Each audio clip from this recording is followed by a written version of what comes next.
ప్రతి క్షణం సమాజం కోసం మీ మిత్ర న్యూస్. మారుమూల వెనుకబడిన ప్రాంతాల నిరుపేదల అభ్యున్నతికి అధికారులు చిత్తశుద్ధితో కృషి చేయాలని 2028 సంవత్సరం నాటికి ఆర్థిక ప్రగతిలో భారత్ 3వ స్థానంలో ఉండే లక్ష్యంతో కేంద్ర ప్రభుత్వం పనిచేస్తుందని కేంద్ర హోం వ్యవహారాల శాఖ సహాయ మంత్రి బండి సంజయ్ కుమార్ అన్నారు.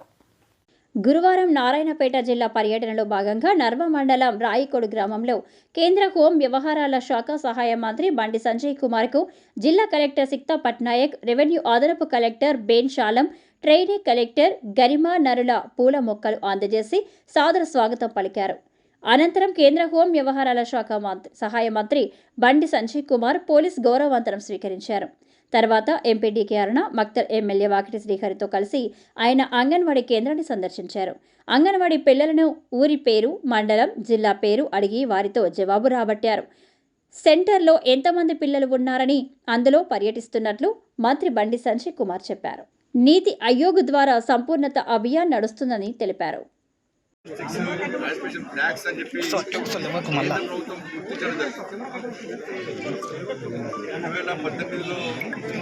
దాదాపు 112 జిల్లాలను యాస్పిరేషన్ డిస్ట్రిక్ట్స్గా కేంద్ర ప్రభుత్వం ప్రకటించడం జరిగింది. దానికి అనుగుణంగా ఆయా జిల్లాలో పర్యటించడం, ఆ జిల్లాలో ప్రజల యొక్క బాగుండి తెలుసుకోవడం,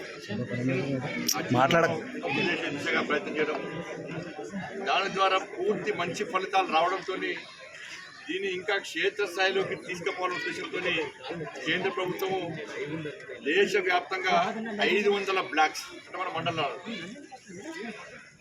2018లో మాత్రం 112 జిల్లాలను దేశవ్యాప్తంగా డిసైడ్ చేసింది, గుర్తించింది. ఇప్పుడు దేశవ్యాప్తంగా 500 మండలాలను 500 బ్లాక్స్ను ఇలా యాస్పిరేషన్ బ్లాక్స్గా కేంద్ర ప్రభుత్వం గుర్తించి వాటి లోపల కేంద్ర మంత్రులు పర్యటించడం, అక్కడ కేంద్ర ప్రభుత్వం యొక్క సంక్షేమ పథకాలు ఏ విధంగా అమలవుతున్నాయి, కేంద్ర ప్రభుత్వ నిధులు వస్తున్నాయా వస్తలేవా వాటిని సమీక్షించడం, అక్కడ ఉన్న ప్రజలు కానీ